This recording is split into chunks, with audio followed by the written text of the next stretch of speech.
আমরা আমাদের সমাজের স্বামী স্ত্রীর মধ্যে যে ভালোবাসাটা দেখি, তারা এগুলো তো কল্পনা করতে পারে না। আপনারা আমার সাথে ভালো জানেন এগুলো।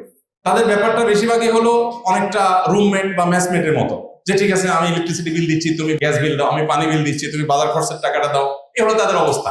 আমাদের পারিবারিক জীবনে যত অশান্তি থাকুক না কেন, দিন শেষে একজন স্বামীর সাথে একজন স্ত্রীর যে বন্ডিং, যে ভালোবাসা, এটা আসলে তারা কল্পনা করতে পারে না।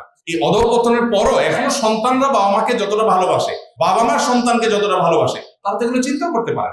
আমাদের এই সুখের জায়গাটাতে আমরা অনেকেই খুব যথাযথভাবে আমাদের উপলব্ধিটা সেভাবে আমাদের হয়ে উঠছে না, এবং আমরা হীনমন্যতায় ভুগি। অ্যাজ এ মুসলমান আমাদের ইসলামের চর্চাটা যেমন বাড়ানো দরকার, ইসলামটাকে বোঝা দরকার, ইসলামটা আমাদের পরিবারের মধ্যে খুব চমৎকার ভাবে গেঁথে দেওয়া দরকার এবং চর্চাটা বাড়ানো দরকার। এর ফলে কি হবে?